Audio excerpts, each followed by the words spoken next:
Bonjour et bienvenue sur le podcast Entreprendre à l'étranger. Je suis Alim Derès, entrepreneur dans le digital depuis plus de 10 ans maintenant.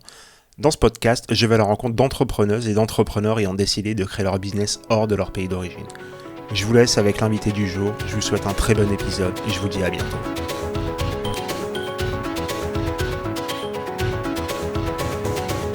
Michael, bonjour ou bonsoir pour ceux qui nous écoutent tardivement.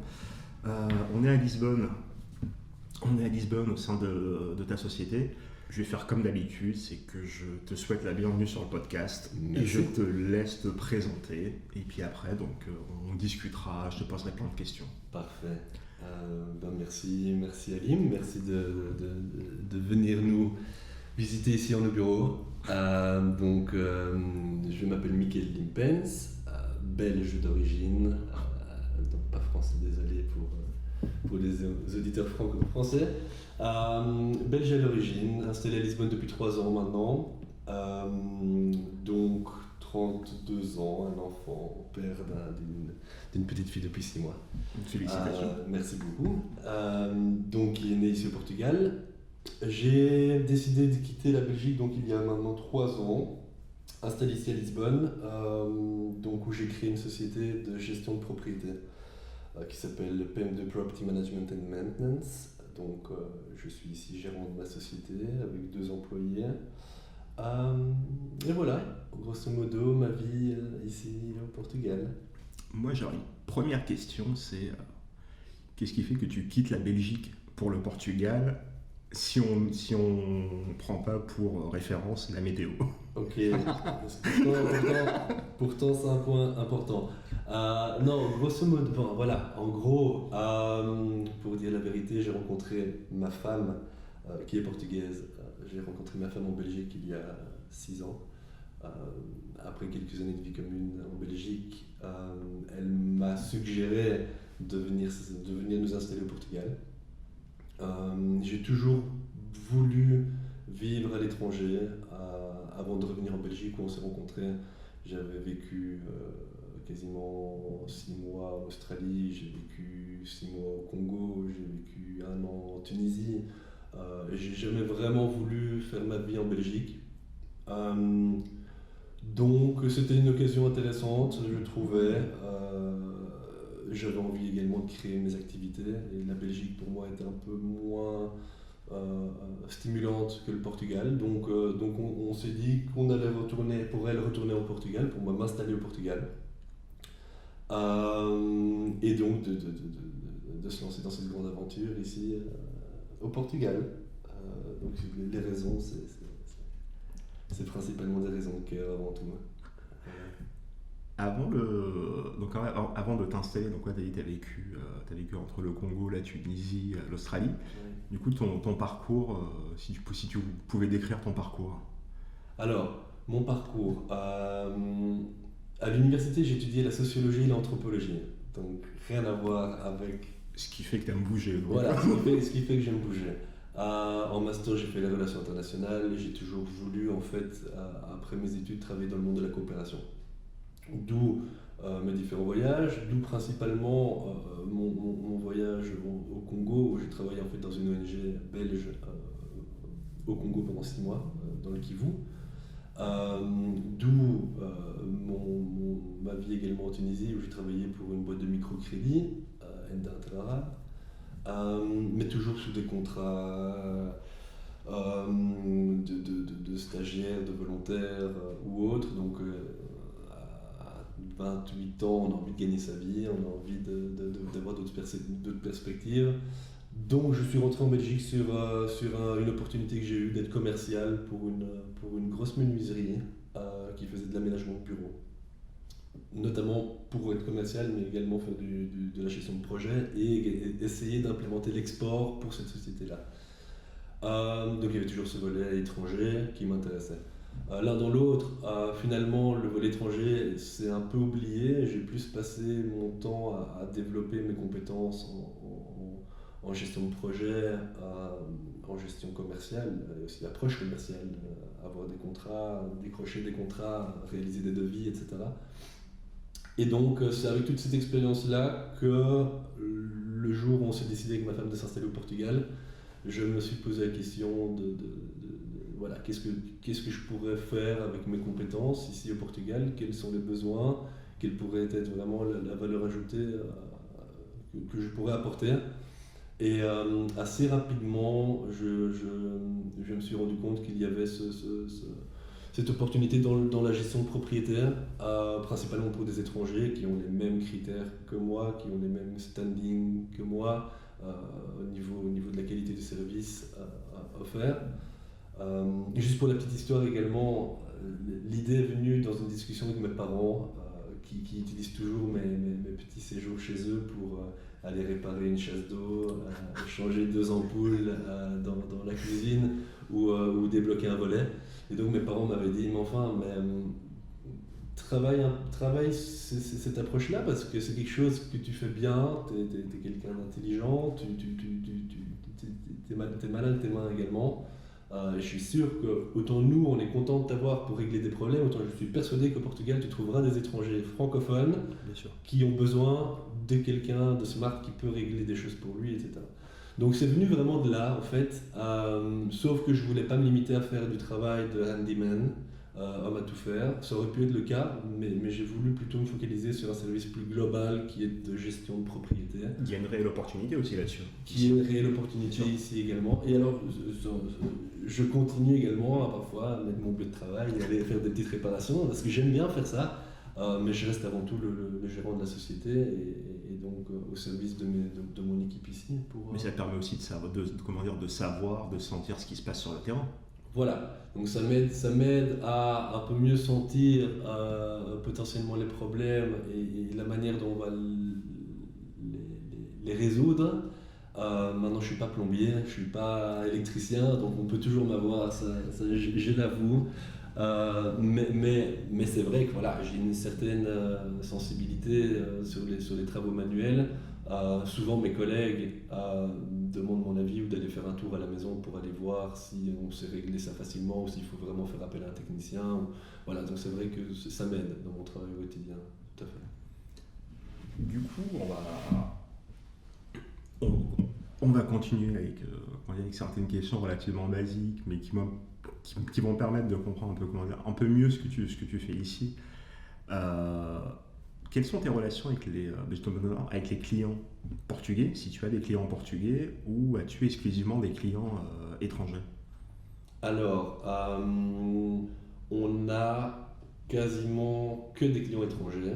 Donc, la relation avec les clients portugais, on a quelques clients portugais qui sont principalement des Portugais qui ont alors un portefeuille de biens immobiliers en location longue durée et qui ne veulent pas le gérer eux-mêmes, qui n'ont pas quelqu'un de la famille pour le gérer, donc ils font appel à nous. Pour être honnête, ce sont des gens que j'ai eus plutôt via mon réseau privé. Donc ma belle famille est portugaise, donc ça m'a ouvert quelques portes également à ce niveau-là. Et ça m'a probablement permis d'avoir ces contrats portugais qui ne sont pas spécialement faciles à avoir sans avoir ce contact privé qui ouvre la porte. Parce que pour le reste, tous mes clients sont étrangers, quasiment.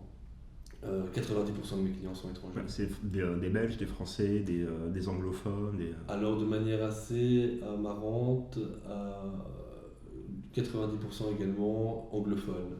Anglophones ou en tout cas non francophones. Là où quand je m'étais installé au Portugal, je voulais jouer vraiment la carte du francophone qui vient, il va avoir sa clientèle francophone, on va parler français, ça va faciliter les choses, ils vont être rassurés, etc.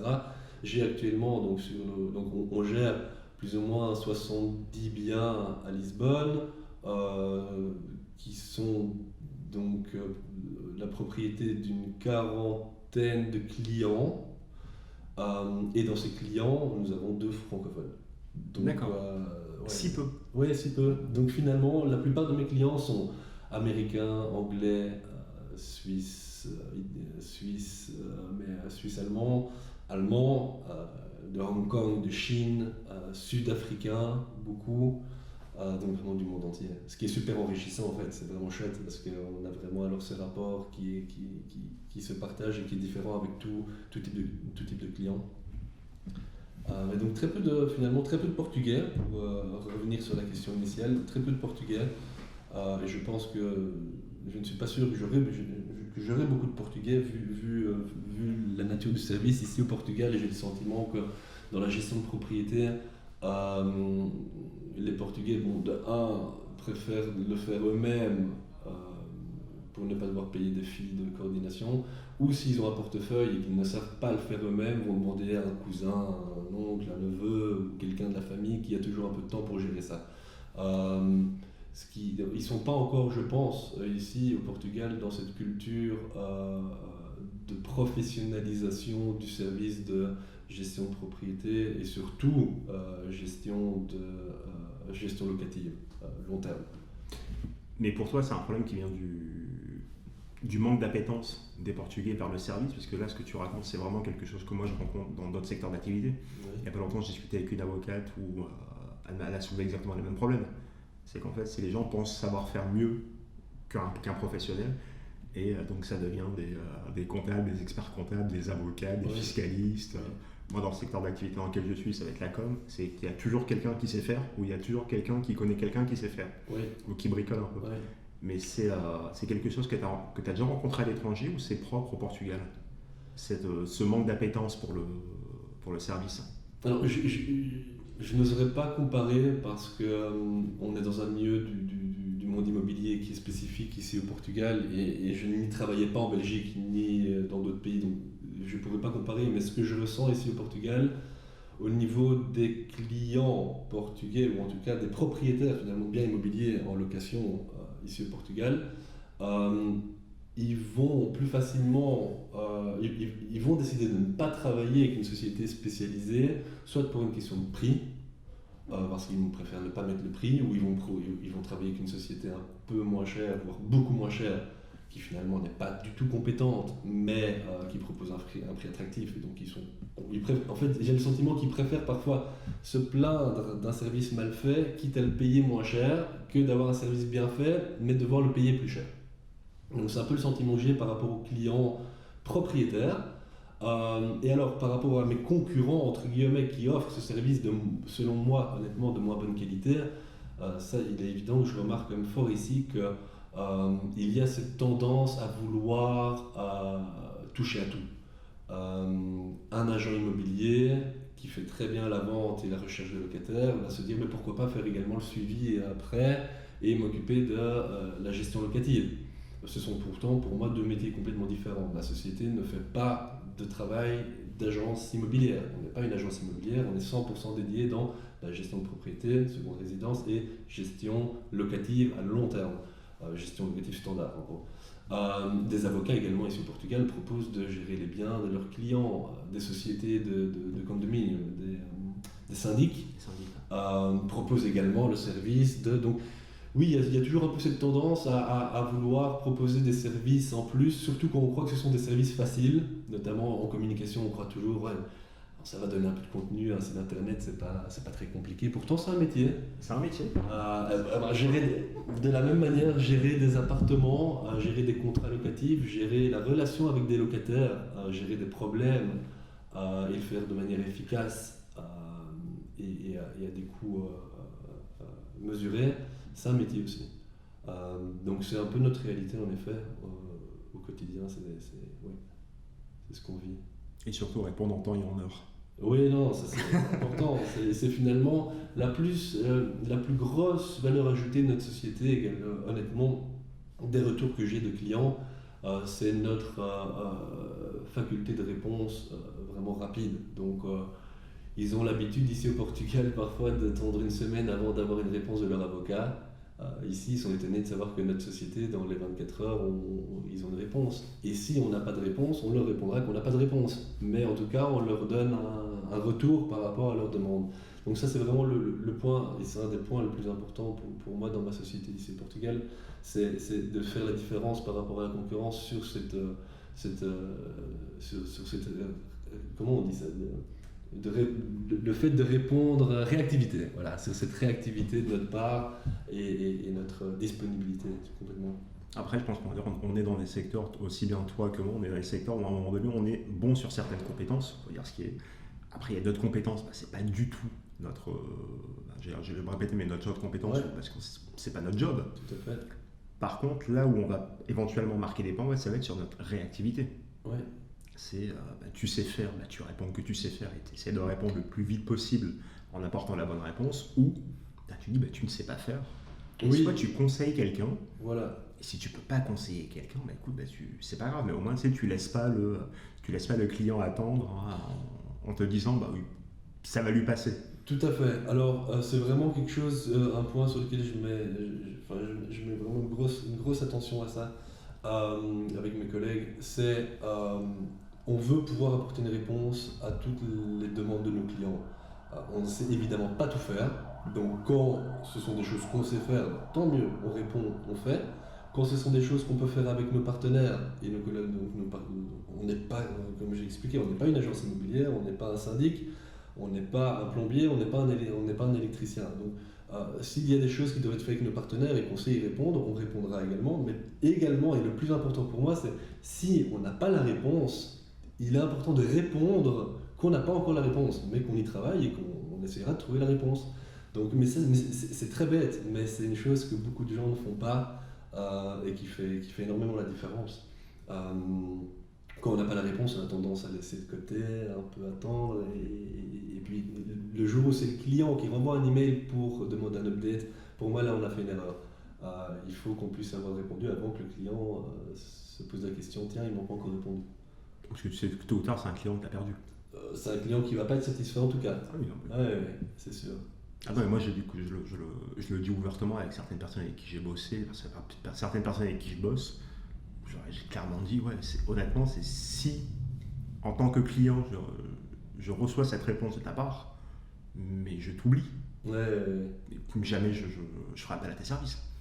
Alors, ce qui est très compliqué dans notre milieu également, c'est que la gestion de seconde résidence, donc house sitting, comme on pourrait dire, ou nous on l'appelle gestion de votre propriété. Donc, pour des gens qui ont des secondes résidences, dans laquelle ils vivent 2 à 6 mois par an, et ils ont vraiment besoin d'une société d'appui ici, sur laquelle ils peuvent vraiment se sentir à l'aise pour prendre soin du bien, pour s'occuper de la manutention, donc de l'entretien, pour aller faire des visites tous les mois et vérifier qu'il n'y ait pas de problème. On entre vraiment dans la privacité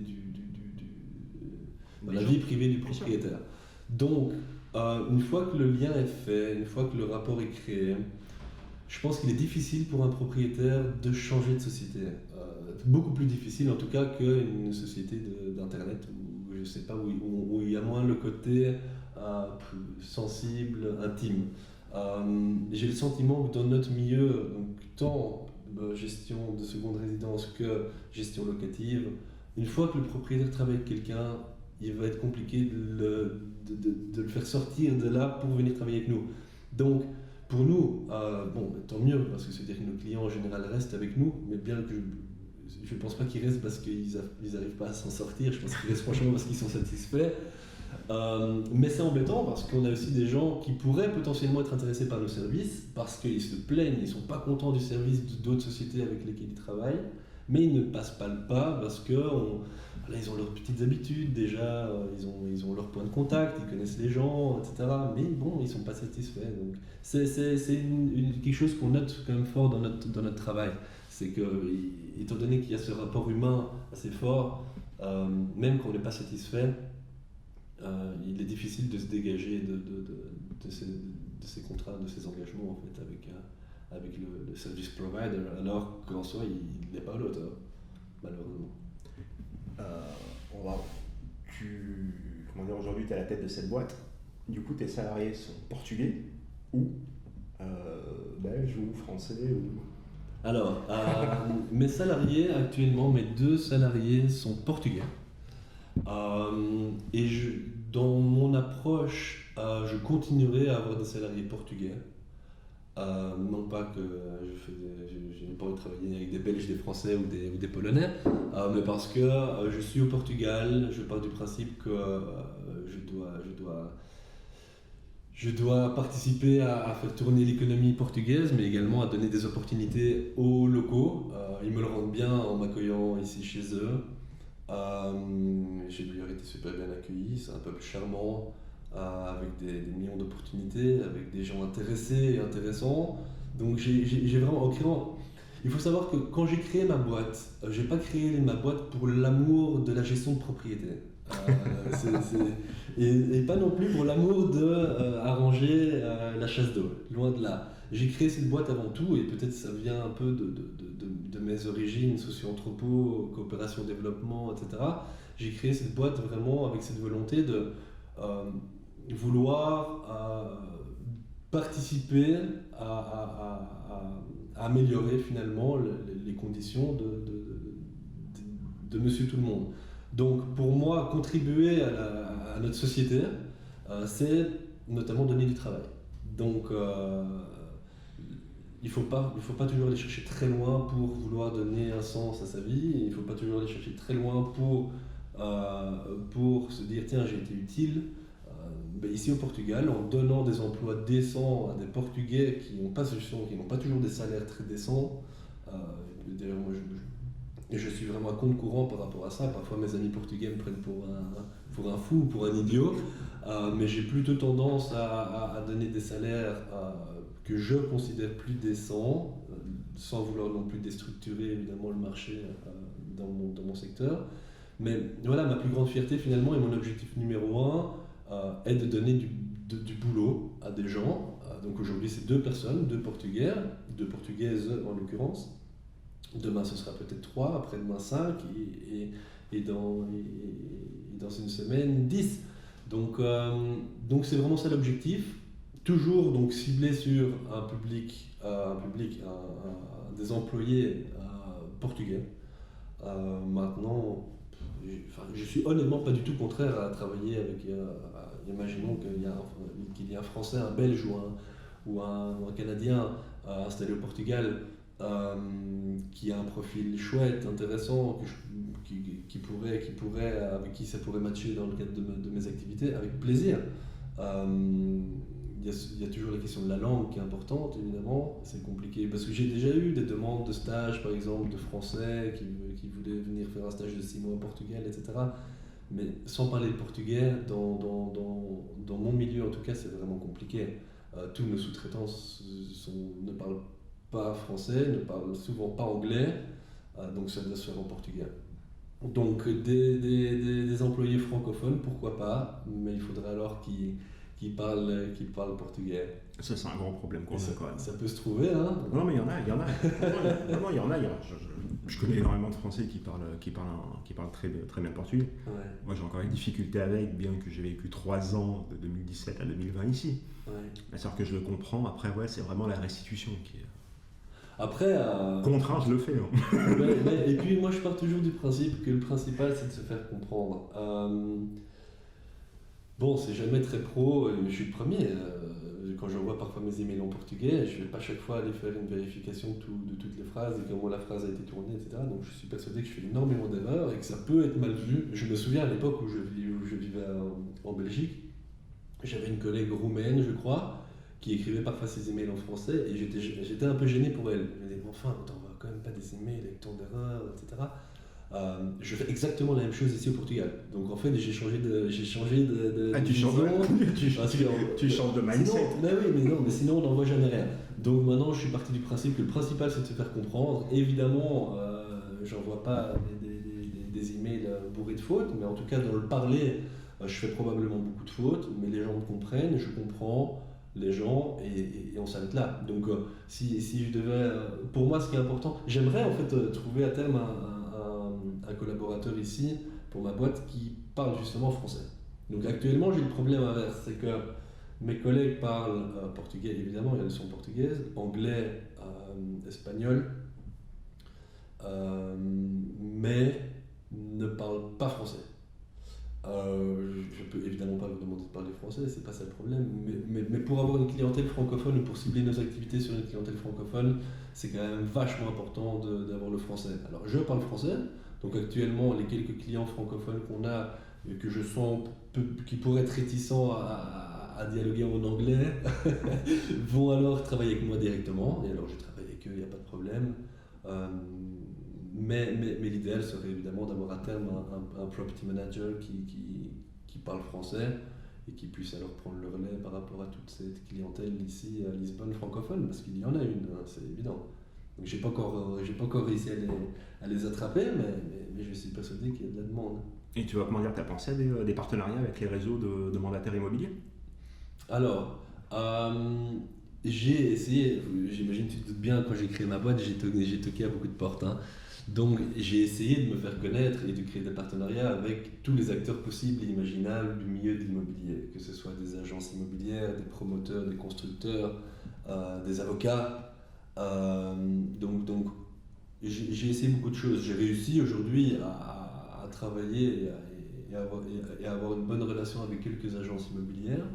Je dois encore, je pense, plus travailler sur le secteur de la promotion immobilière et de la construction, parce que finalement ces gens-là sont vraiment à l'origine du projet et en s'insérant directement à l'origine du projet, on a plus de visibilité pour essayer d'attraper ces clients qui investissent dans des biens immobiliers. Il faudrait à terme, et j'aimerais bien pouvoir également cibler mes activités sur les investisseurs immobiliers, donc plutôt des clients institutionnels. Il y a beaucoup de choses à faire. Maintenant, c'est sûr que les agences immobilières comprennent finalement, quand ils ont des problèmes, l'intérêt d'avoir une société comme la nôtre pour faire le backup. Mais tant que tout tourne bien, ils ne vont pas spécialement avoir l'intérêt à nous référencer, je pense. Et c'est pour ça que souvent les agences immobilières, quand ils nous mettent en contact avec des clients, c'est suite à des problèmes. L'agent immobilier n'a pas le temps de régler les problèmes dans l'appartement et donc se dit c'est peut-être le bon moment de passer le relais, de passer la patate chaude à PM2. Et on le fait avec plaisir parce que c'est finalement notre travail, il n'y a pas de souci à ce niveau-là. Mais créer des partenariats solides avec soit des agences immobilières, soit des property hunters ou des investisseurs ou des promoteurs, c'est vraiment quelque chose qu'on doit encore renforcer, consolider. Et ça fait partie de ma to-do list des prochains mois. Donc, après, je connais plutôt bien le tissu entrepreneurial sur Lisbonne et au Portugal. Il y a un énorme problème, quelles que soient les communautés francophones, lusophones, hispanophones. Tout le monde bosse, mais tout le monde bosse dans son coin. Ouais. Réellement. Ouais, tu as du talent, mais au coin de la rue.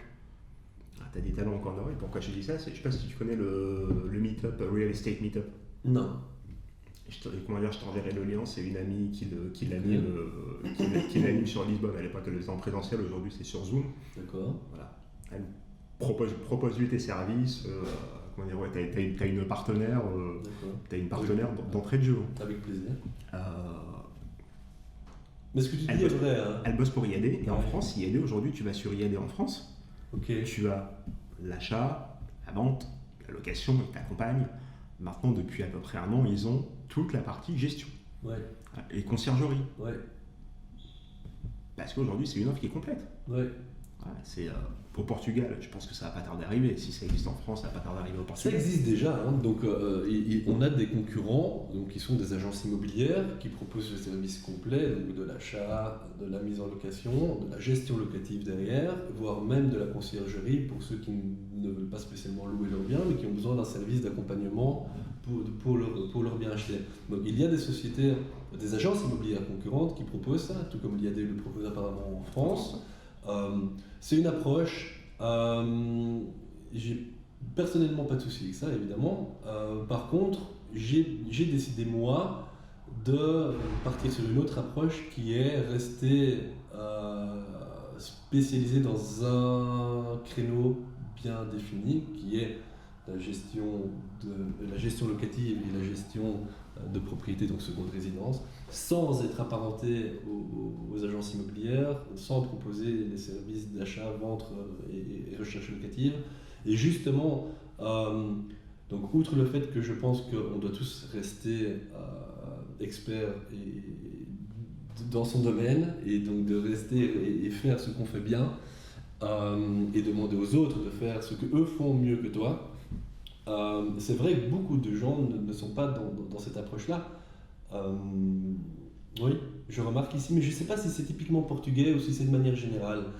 Les gens soit voient l'opportunité de faire un peu plus d'argent ou de développer le business un peu plus et donc vont le faire en intégré, et donc dans la boîte ils vont créer quelque chose, ou alors ils n'ont pas envie de le faire parce que soit ils n'y voient pas l'intérêt, soit ils n'ont pas les compétences, soit ils n'ont pas les fonds, ou je ne sais pas quelle raison cela peut être. Mais alors dans quel cas, ils vont pas spécialement aller chercher ce partenaire pour le faire, ils vont se dire bon, bah, on le fait pas, on le fait pas. Voilà. Les agences immobilières qui ne proposent pas le service de gestion locative derrière auraient tout à gagner à référencer une société comme la mienne, surtout qu'on n'est pas concurrent, puisqu'on ne propose pas ce service-là. Et quand le bien revient à la location, puisque le locataire est sorti, nous, notre promesse, c'est de retourner mettre le bien dans le portfolio de l'agence immobilière. Donc ils ont chaque fois du travail. Il y a un intérêt pour les deux, sauf qu'aujourd'hui c'est pas réfléchi de cette manière. Le gros problème rencontré au Portugal, c'est qu'en fait c'est que sur très peu de secteurs tu as des offres globales. Ouais.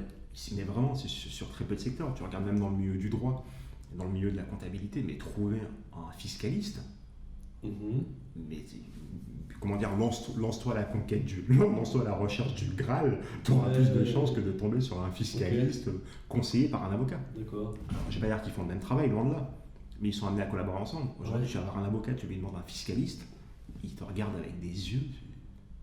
Mais sauf si au sein de son cabinet, ils ont un fiscaliste parce qu'ils ont ce service complet. Mais t'en as très peu. Oui, non, mais c'est ça. Voilà, mais donc, en effet, soit, donc dans mon monde à moi, en tout cas, donc du property management, soit il y a un service complet proposé et alors le client pourra trouver tout ce qu'il veut là-dedans et parfois ça tourne bien, parfois ça tourne moins bien parce que si ma grosse crainte personnellement quand je vois le travail quand j'entends le travail de certains de mes concurrents. Il y en a, faut les J'allais dire collaborateurs, je vais chercher quelque chose de moins partenaire, mes confrères, voilà, de mes confrères de la gestion locative. Tu restes flou. Voilà. C'est que il faut vraiment alors que les choses soient bien dissociées, il faut vraiment qu'au sein de l'agence immobilière, il y ait des équipes dédiées à la vente et à la recherche locative et qu'il y ait une équipe vraiment dédiée à la gestion derrière. Ce qui n'est pas toujours le cas. Et donc, un agent immobilier, parce qu'il y a beaucoup d'agents, par exemple de Remax ou autres, sans dire de nom, qui vont également à titre privé faire de la gestion locative. Le problème, c'est que, et là moi je me pose la question, c'est de un, s'il n'y a pas une sorte de conflit d'intérêt, c'est-à-dire que je gère des biens, donc moi mon intérêt c'est qu'ils soient le plus vite loués, et donc je ne vais pas spécialement mettre un locataire de qualité dans l'appartement, parce que je facture quand il est loué, donc il faut que je le loue le plus vite possible. D'un autre côté, ils n'ont rien à gagner à mettre un mauvais locataire dedans, puisque c'est eux qui gèrent l'appartement, donc à voir. Mais ce qui me pose surtout problème, c'est un agent immobilier pourra le même jour faire des visites pour vendre un bien ou pour trouver un locataire pour un autre bien, ou alors régler un problème de chasse dans l'appartement de son client qui les gère. Je pense que je sais déjà où il va mettre son temps. Ce ne sera pas dans la résolution de la chasse. Donc c'est pour ça que chacun son travail. Je crois qu'ils font... Et on travaille d'ailleurs avec des agents immobiliers donc pour faire la recherche des locataires. On ne le fait pas nous-mêmes. Parce qu'ils sont meilleurs que nous pour faire ça. Ils sont plus compétents que nous. De même que je pense que les agents immobiliers auraient tout à gagner à travailler avec des sociétés telles que la mienne pour faire la gestion locative, parce que c'est pas leur métier, ils n'ont pas le temps pour le faire, et comme ils n'ont pas le temps pour le faire, ils le font mal. Donc oui, non, c'est une réalité. C'est une réalité. Non, on va pas taper sur tous les agents immobiliers. Non. Et comme j'expliquais, il y a évidemment tout. Et comme j'expliquais, l'offre globale dont tu parles, qui est en France, c'est quelque chose qui tient totalement la route. Si c'est bien structuré au sein de la boîte, qu'il y a vraiment une équipe qui gère les ventes et les locations, etc., et qu'il y a vraiment une équipe dédiée à la gestion des secondes résidences ou gestion locative, donc conciergerie ou gestion locative, j'ai aucun souci et j'ai aucun doute que ça peut très bien tourner. C'est pas toujours le cas. Et nous, en tout cas, de notre côté, on a décidé de ne pas rentrer dans ce schéma-là. Mais peut-être qu'on se trompe. On verra.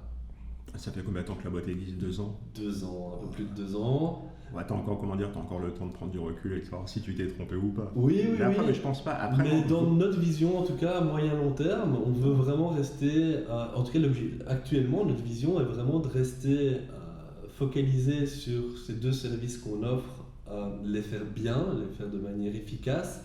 Et alors, pour augmenter vraiment nos activités, plutôt faire une diversification au niveau des régions. Donc, on essayera d'aller assez vite sur Porto, par exemple, où on n'est pas actuellement. Ou alors diversification sur le type de client qu'on aura. Là, on est plutôt sur des clients privés. Demain, j'aimerais bien qu'on puisse avoir des clients institutionnels, donc des groupes d'investissement, etc., pour gérer un portefeuille plus gros. Donc c'est plutôt ça notre point de vue. J'ai toujours en tête Carglass quand je parle de mon business, parce que Carglass, finalement, ils changent des vitres. Je crois qu'ils font rien d'autre. ils offrent des essuie-glaces. Ils offrent des essuie-glaces. C'est tout. Non, mais c'est tout. Mais ils ont commencé en disant voilà, nous on va être l'expert de changer les vitres, changer les pare-brises. Et puis ils auraient pu peut-être un jour ou l'autre penser à diversifier, à commencer à faire changer les pneus ou autre, ou faire un garage de manière plus globale. Ils ne l'ont pas fait. Et ils ont fait des partenariats avec plein d'acteurs institutionnels et autres, toutes les assurances, etc. Tout le monde travaille avec Carglass et c'est un acteur incontournable aujourd'hui. Donc on n'est évidemment pas le Carglass. Non, mais ce qu'il faut, mais ça vous est intéressant. Ce qu'il faut, c'est faire une seule chose et la faire très bien, et être reconnu que plein de choses bien ou de pas bricoler. spécialement bien. Que de bricoler. Parce qu'aujourd'hui, le problème, c'est que tu as énormément de boîtes qui bricolent. Ouais. Parce qu'aujourd'hui, tu demandes des services. Je te parle de vécu, je ne vais pas dire de quotidien, mais pas loin. Mais tu discutes avec des entrepreneurs, tu échanges sur leurs services, ils sont incapables de te lister les services qu'ils proposent. Moi, ça me perturbe. C'est comme la carte un peu trop grosse au resto, hein, c'est jamais bon signe. Il vaut mieux avoir une petite carte avec 2 plats. Écoute, c'est très simple. Avant, ça ne me dérangeait pas. Aujourd'hui, c'est pas possible. D'accord.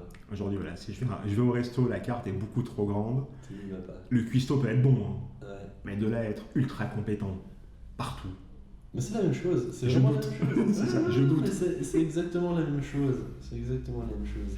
C'est exactement ça. Et donc on verra ce que l'avenir nous donnera. En tout cas, on est ici au Portugal, je suis ici avec ma femme et ma fille maintenant, on est ravis d'être là. Mes activités et les activités de ma société se développent bien. Par rapport à la création d'une entreprise ici au Portugal, j'ai été agréablement surpris par la facilité des démarches, en tout cas pour créer la boîte. Tu es passé par un avocat ou par le service Non, par le service, moi j'étais au Balkan. Au Balkan. Balkan na hora. Et à l'époque, je parlais à peine portugais, donc c'était vraiment. C'est hyper efficace. Ça marche super bien. Mais c'est hyper efficace. Après, ça dépend le nom de ta boîte, parce que tu as entre le nom commercial et le nom qui est enregistré. Voilà, donc alors là j'ai fait entrer les deux, j'ai fait un peu une erreur. Donc mon nom commercial c'est PM2 Property Management and Maintenance. PM2, le 2 pour le 2M de Management and Maintenance. Et parce que je me suis dit que PM2 c'était quelque chose de neutre, et donc si je voulais un peu diversifier à l'avenir, mais ça restait neutre, c'était pas genre je m'occupe de votre maison. Non, PM2 c'est général. Maintenant le nom officiel, j'avais le choix entre leur liste, qui est voilà, je préférais éviter. Et donc, je suis parti sur un nom, mais je voulais PM2 en fait. Sauf que PM2, il y avait déjà PM3, je crois, ou PM1, un truc rien à voir. Et donc, j'ai pas pu. On me l'a interdit, le PM2. Donc, j'ai choisi de faire YPFOR PM2. Alors, erreur fatale. YPFOR c'est Y, quand j'appelle au final, ça chevauche, YPFOR PM2. Pourquoi est-ce que c'était ça alors? Your partner for property management and maintenance. Your partner for property management and maintenance. C'est pas idiot, mais à la fin. Non, mais c'était complètement con. Mais je pense que tu sors de là, tu regardes le formulaire, tu te dis quelle connerie. C'était complètement con. Maintenant, c'est fait. De toute façon, voilà, ce nom, on l'utilise pour. Pas du tout. Voilà, on l'utilise pour les finances. Notre nom commercial, c'est PM2 Property Management and Maintenance. On est connu comme ça. Et c'est très bien comme ça. Mais c'est vrai qu'à refaire, autant l'appeler alors Michael Limpens LDA et puis ça réglait quoi. Parce que bon, c'était une option aussi. Non, non, il m'arrive d'accompagner des boîtes dans la création, dans la structure et dans la création. Et parfois, c'est hyper compliqué de faire comprendre ça. Vous aurez un nom commercial, par contre, vous allez avoir un autre nom, mais si vous voulez le nom, tu déposes une demande. Oui, non, tout à fait. Mais c'est ce que j'avais fait. Alors, ils me l'ont refusé. Ça va vous coûter tant, ça va prendre tant de jours, et vous n'êtes pas sûr de l'avoir. En plus, maintenant, la question du nom commercial, de nouveau, c'est pour ça, c'est toujours un peu le flou portugais. Nous, on utilise PM2, Property Management and Maintenance, mais on l'a déposé nulle part. Et je pense qu'il y a moyen de faire enregistrer son nom commercial, etc. Ouais, tu peux une démarche administrative. Tu peux le faire au niveau national. C'est ça. Donc ça, c'est peut-être une démarche que je ferai à terme. Tu peux le faire au niveau européen aussi. Et donc c'est pour que le nom PM2 Property Management and Maintenance soit protégé. Voilà. Que je monte pas une boîte en prenant le même nom. Ouais. Donc honnêtement, je sais pas si ça vaut la peine. Je le ferai probablement. J'ai eu une assez mauvaise expérience il y a 6 mois ou quelque part par là, où après avoir été en négociation avec un gros promoteur, j'ai vu apparaître sur internet une société qui était un copy-paste de la mienne, avec les mêmes codes couleurs, la même présentation, vraiment, c'était moche. J'ai contacté donc ce promoteur. Il m'a avoué que dans le cadre du projet dans lequel on était ensemble, ils avaient finalement décidé de créer une structure en partenariat avec une boîte d'un autre pays, blablabla. Et c'était en fait cette boîte-là. Donc je l'ai eu mauvaise à ce moment-là, et là je me suis posé la question de savoir si il pourrait pas être utile de faire protéger, enfin en tout cas de protéger ma marque, oui, entre guillemets. Ouais, tu vas protéger ta marque, tu vas protéger ton marketing. Mais ça sert à rien. Tu vas pas protéger l'idée. Voilà, c'est ça. Donc l'idée, j'ai rien inventé du tout. Soyons bien clairs, j'ai rien inventé du tout. Donc l'idée, je la protégerai pas. Maintenant, ce que je comptais protéger, et c'était pas l'idée que je voulais protéger, c'était plutôt la manière de présenter l'idée. Donc c'était vraiment plutôt des codes, couleurs, Mais bon, j'ai très vite compris que ça servait à rien et que ce serait même en ayant protégé, en ayant une marque, ce qu'ils ont fait, ils auraient toujours un moyen de justifier la différence qui fait que c'est pas du copy-paste. Donc, à part l'avoir eu mauvaise, ça m'a juste fait comprendre qu'il faudra vivre avec et qu'on essaye de se différencier par la qualité de nos services simplement. Mais c'est pas gai, c'est franchement pas gai. D'où le fait que je dois quand même peut-être officiellement déposer le nom, ne fût-ce que le nom, comme ça c'est fait quoi. Ouais, je dois revoir ça, je te l'enverrai. J'en ai parlé dans le cadre du livre blanc sur la création d'entreprise au Portugal. Et l'un des chapitres, c'est le dépôt de la marque. Ben, n'hésite pas. Je dirais ça avec beaucoup d'intérêt. Il y a tout. Tu peux regarder, t'as l'intégralité des services à contacter, t'as les tarifs, ce que ça entraîne. Parfait. Voilà. Mais parce qu'il y a c'est une réelle problématique. Aujourd'hui, je vois des entreprises au Portugal qui, lorsque tu grattes, tu te rends compte que c'est pas des entreprises, ce sont des marques. Ouais. Et là, moi, ça me rend complètement fou, parce que les gens, en fait, tu les rencontres en tant que chef d'entreprise, ils te parlent d'une entreprise, lorsque tu commences à regarder, c'est pas une entreprise, c'est une marque. Ouais. Et pour eux, en fait, ils voient pas la différence. Sauf que légalement, il y a une différence qui est énorme. Juridiquement, tu es sur quel statut ? Non, mais sur un contrat, cette marque-là utilise le nom de l'entreprise. Même pas. Non, moi je te parle de gens qui ont déposé un nom de marque. Et ils utilisent ce nom de marque comme étant une entreprise. Ok. Ah, ça, j'ai jamais entendu ça. Si. D'accord. Parce que tu sais, tu as le statut de freelance indépendant au Portugal. Ouais. Mais c'est comme si que demain j'allais déposer la marque PM2.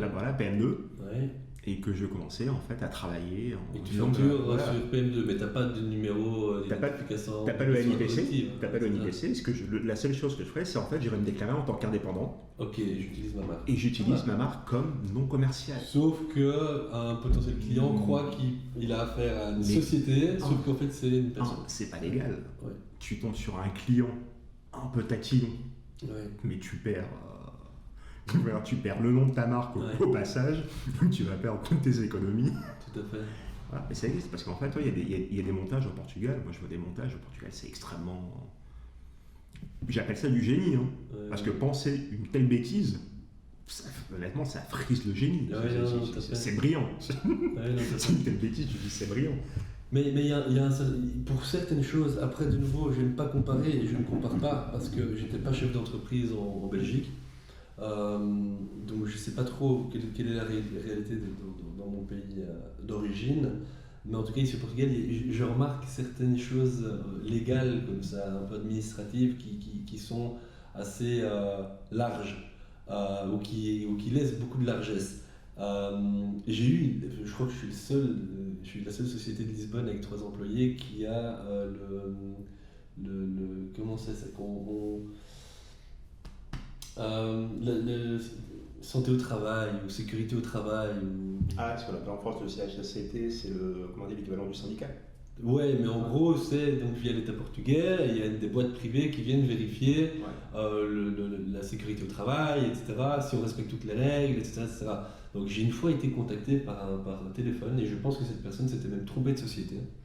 Et il m'a parlé de ça, mais sécurité au travail, etc. Mais je dis non, mais moi j'ai pas ça, moi je sais pas de quoi vous parlez. Mais c'est obligatoire au Portugal. Hein. Et c'est vrai, par loi c'est obligatoire. Toute société doit avoir un contrat avec une société externe qui fait de la vérification de la sécurité au travail. On doit aller, les employés doivent aller tous les ans faire une consultation médicale, etc. etc. Sauf que, donc je me suis dit, d'accord, alors on va le faire. Donc ils sont venus faire la visite ici. C'est super contraignant. En gros, il me manquait la petite caisse pour les premiers soins, il manque l'extincteur de scie, il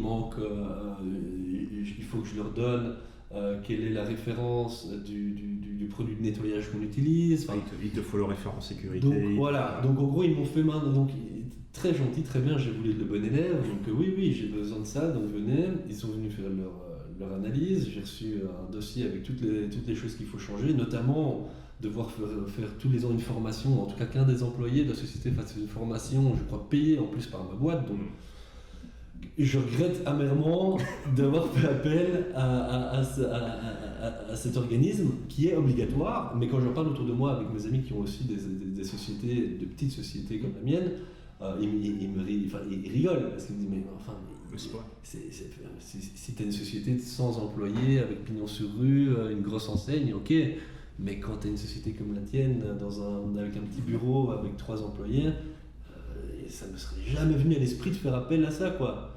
Donc c'est une petite anecdote qui montre que voilà, parfois quand on vient de l'étranger, on veut faire les choses de manière tellement juste et droite qu'on se retrouve en fait à être plus blanc que le local, quoi, qui lui, il trouvera toujours le filon, ou en tout cas il ne trouvera moins important de faire toutes ces démarches administratives et légales. Mais je regrette. Hein. Non, parce que le local, lui, connaît la réalité du terrain. Quoi. Oui, il sait quel est l'impact que ça pourrait avoir en cas de problème ou autre. J'ai préféré éviter tout ça. Je crois que je suis la société la plus assurée de Lisbonne. Hein. Mais au moins ça rassure tes clients. Oui, non, c'est vrai. Mais c'est vrai que par exemple, également avec tout ce qui est assurance, etc., mais c'est important. Et du coup, indirectement, on fait la comparaison entre le Portugal et la Belgique. Donc moi, j'ai toujours une question en fin de podcast, c'est est-ce qu'un retour en Belgique est envisageable ?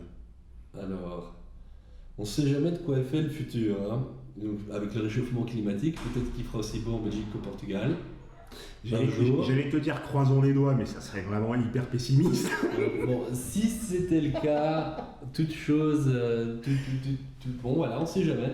Non, mais honnêtement, voilà, moi j'ai ma vie ici qui commence à se construire, ma fille qui grandit ici, donc ma femme qui est portugaise, donc j'ai une belle famille ici aussi.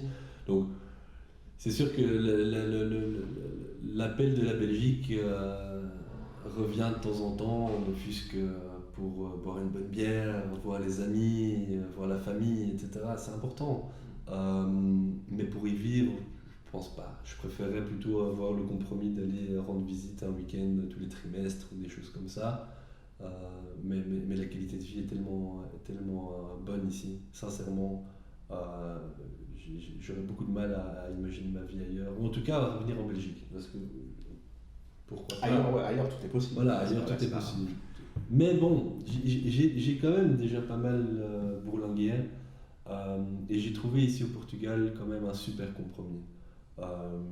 Entre la qualité de vie, la météo, la nourriture, la gentillesse de la population, la culture locale qui est super enrichie, enfin qui est super riche et agréable. Et également le fait que oui, tous les week-ends, c'est quasiment, on est en vacances, on peut aller à la plage tous les week-ends, enfin, ça change une vie. Quand on vit à Bruxelles et qu'on se réveille sur la grisaille un samedi matin et qu'on se dit bon, qu'est-ce que je vais faire aujourd'hui? Donc on peut trouver ça ailleurs. Mais alors il faut aller parfois, faut plutôt aller hors Europe probablement. Dans le sud de la France, je pense qu'il doit y avoir des choses C'est sympas. chouette. Ouais, Ouais. c'est chouette. Euh, On mais, a le Mistral qui, lorsqu'il souffle, ouais, tu le sens, quoi. mais donc voilà, moi en tant que Belge en tout cas, je n'ai pas encore goûté au sud de la France. J'ai goûté à d'autres pays et d'autres régions. Et le Portugal est un super compromis parce que c'est pas trop loin non plus. Donc voilà, ma vie pour l'instant se situe bien ici. Ouais. Mais écoute, tant mieux. Merci. Si, comment dire, je demande toujours un petit conseil, une personne qui souhaite quitter son pays de naissance, d'origine, pour entreprendre, tu lui conseillerais quoi? Alors, je lui conseillerais de ne pas se poser trop de questions, de se laisser porter par son instinct, parce que moi je pars du principe qu'on peut de toute façon toujours faire des erreurs et il y a toujours moyen de rebondir. Partir à l'étranger ne veut pas dire qu'on ne peut pas rentrer chez soi. Donc on ne risque rien à tenter sa chance à l'étranger. Et alors, entreprendre à l'étranger, qui est encore plus compliqué finalement, parce qu'entreprendre chez soi c'est une chose, entreprendre à l'étranger c'est autre chose. Le conseil que je pourrais donner, c'est d'être très attentif à la culture dans laquelle on vient s'installer, aux spécificités culturelles de la population qui te reçoit.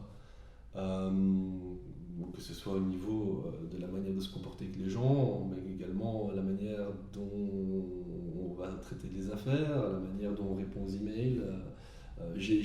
Par exemple, j'ai appris à être un peu moins froid ou moins direct dans mes emails avec les Portugais parce que je me suis rendu compte qu'il fallait être un peu plus poli.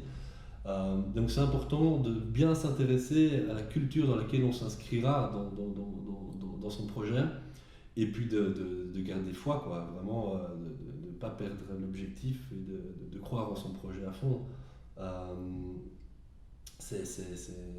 Mais ça, je pense que c'est un conseil même en France, en Belgique ou n'importe où, quand on entreprend, on passe par tous les états et si on ne garde pas le cap, on cède relativement vite, je crois. Donc, On le rencontre partout, ça je te le confirme. On le rencontre partout et quel que soit ton âge, quelle que soit ton expérience, quel que soit le pays dans lequel tu seras amené à la faire. Et on l'a tous déjà fait, à faire, tu sais, la connerie qui va commencer à instaurer le doute. Ouais. Et après, c'est tout le temps. Et après, c'est à ce moment où tu vas te dire, est-ce que je rebondis pas, ou je connais des gens qui, au premier échec, hein, l'entrepreneuriat, c'est pas pour moi. Je juge pas. Mais si tu pensais, c'est vrai, intérieurement, tu dois dire, si tu pensais que l'entrepreneuriat, c'est un petit long fleuve tranquille. Même peut-être que justement, ces gens-là, c'est bien. Moi, je crois que quelqu'un qui veut entreprendre doit entreprendre. Maintenant, j'ai beaucoup d'amis brillants qui disent de base, déjà, recta, moi, je n'entreprendrai jamais. Je suis fait pour être salarié. Bien sûr.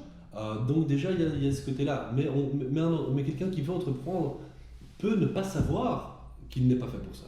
Donc c'est pour ça que je pense qu'il faut essayer. Il faut essayer. On est dans une culture de l'échec ici en Europe qui est terrible. On n'a pas le droit à l'échec. On en parle souvent aux États-Unis. Eux, ils ont une culture de l'échec où c'est limite positif. Moi, j'ai raté 3 entreprises. Ah ouais, bravo, c'est bien. Et puis la 4e sera la bonne, quoi, tu vois. Ici, j'ai raté 3 entreprises, mais plus personne t'écoute. T'as le type, alors, comment dire, c'est fou, je le cite tout le temps et j'oublie son nom en permanence. C'est le type qui a créé une application, il n'avait pas de fonds. Et il demande $10 000 en love money. Donc t'as un de ses potes qui lui prête $10 000. Il échoue la boîte. Puis 2. Il donne $10 000 supplémentaires. Là, tu te dis à un moment donné, le type va arrêter. Il donne une 3e fois, une 4e fois, une 5e fois. une 6e fois. Jesus. Et à la question, parce qu'après, comment dire, le type est devenu autant une rockstar que le créateur de la boîte, Ok. on lui pose la question, mais pourquoi? Il fait, en fait, la 7e fois, j'ai encore financé sa boîte à hauteur de $10 000. 7e idée. Il fait, aujourd'hui, est-ce que vous avez regretté d'avoir échoué 6 fois avec lui? Et là, le type, il leur répond, mais si vous saviez le retour sur investissement que j'ai eu lorsque sa 7e boîte, qui s'appelle Growth on Think, a été rachetée par Facebook, le type est devenu multimillionnaire. Ouais, non, mais tout à fait. Mais 7 fois. C'est une autre culture. Culture. Après, je suis le premier peut-être à ne pas avoir. Je n'aurais probablement pas donné cette fois 10 000 € à un pote qui fait échec. Oui, ta réponse c'est mathématique. À un moment donné, tu vas réussir.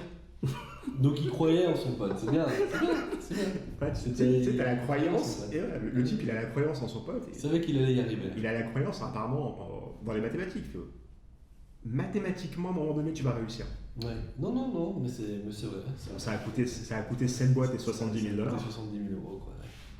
Mais bon, un bon retour sur investissement. Mais donc, non, voilà, grosso modo, quelqu'un qui entreprend de manière générale, s'il doit vraiment s'accrocher à son ambition et à son rêve et rester focus vraiment sur les objectifs qu'il se met, être quand même ouvert à la remise en question et à parfois devoir réajuster quand on se rend compte qu'on ne va pas spécialement dans la bonne direction, justement.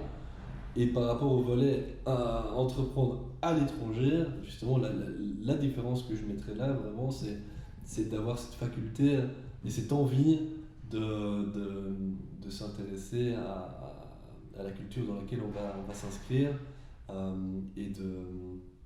et de s'y adapter. Parce qu'on n'y arrivera pas en restant avec son modèle de France ou de Belgique. On doit s'adapter au modèle ici au Portugal, au modèle portugais.